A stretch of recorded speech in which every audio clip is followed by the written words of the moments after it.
एक वक्त की बात है, एक छोटे से गांव में एक मेहनती किसान रहता था। वो हर सुबह बहुत जल्दी उठता और पीने का पानी लाने के लिए दौड़ के कुएं तक पैदल जाता। इसके पास दो मिट्टी के घड़े थे।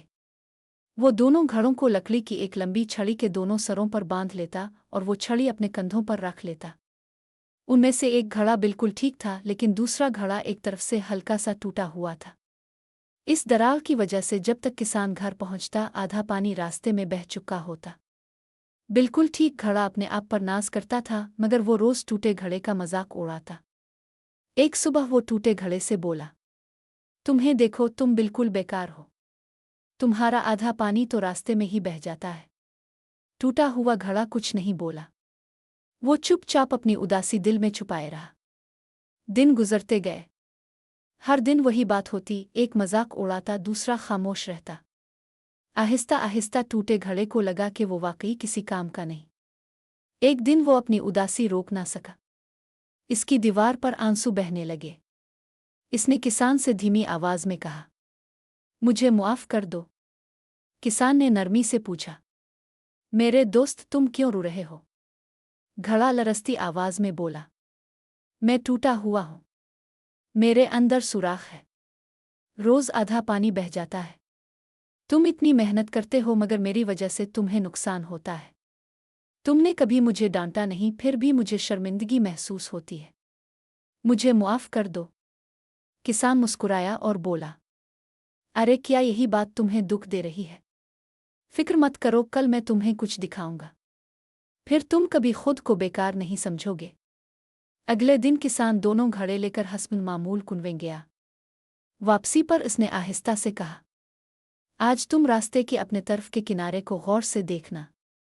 टूटे घड़े ने नीचे देखा और हैरान रह गया। इसकी तरफ के रास्ते पर रंग बरंगे खूबसूरत फूल खिले हुए थे।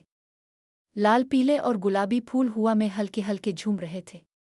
कई दिनों बाद घड़े के चेहरे पर खुशी आई। वो फूलों को देखकर मुस्कुराने लगा। लेकिन जैसे ही वो घर पहुंचे, इसे फिर याद आया कि आधा पानी रास्ते में बह गया। इसने उदासी से कहा, मैं फिर भी नाकाम रहा। मैं आज भी तुम्हारे लिए पूरा घड़ा पानी नहीं ला सका। किसान ने घड़े को जमीन पर रखा, नरमी से मुस्कुराया और बोला, नहीं मेरे छोटे दोस्त, तुम अब भी नहीं समझे। क्या तुमने गौर नहीं किया? फूल सिर्फ तुम्हारे तरफ के रास्ते पर है, दूसरे घड़े की तरफ नहीं। टूटा घड़ा हैरत से बोला, ऐसा क्यों? सिर्फ मेरी तरफ ही क्यों है? किसान ने प्यार से कहा, क्योंकि मैं तुम्हारी दरार के बारे में शुरू से जानता था।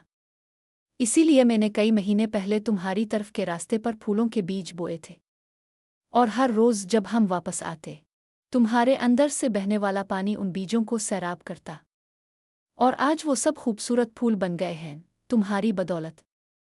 ये सुनकर टूटे घड़े के आंसू खुशी में बदल गए। पहली बार इसे लगा कि वो खास है। किसान ने मोहब्बत से कहा, देखो, तुम समझते थे कि तुम्हारी कमजोरी तुम्हें बेकार बनाती है, लेकिन दरअसल इसी कमजोरी ने रास्ते को खूबसूरत बना दिया। तुम अपनी तरह से बिल्कुल कामिल हो। दोस्तों, दुनिया में कोई भी इंसान कामिल नहीं। हर किसी में कुछ ना कुछ कमी होती है, मगर कभी कभी यही कमजोरियां हमारी सबसे बड़ी ताकत बन जाती हैं, अगर हम उनको एक नए अंदाज से देखें। जैसे इस टूटे घड़े की दरार ने रास्ते को खूबसूरती दी, वैसे ही आपकी कमजोरियां भी किसी के लिए खुशी या खूबसूरती का सबब बन सकती है।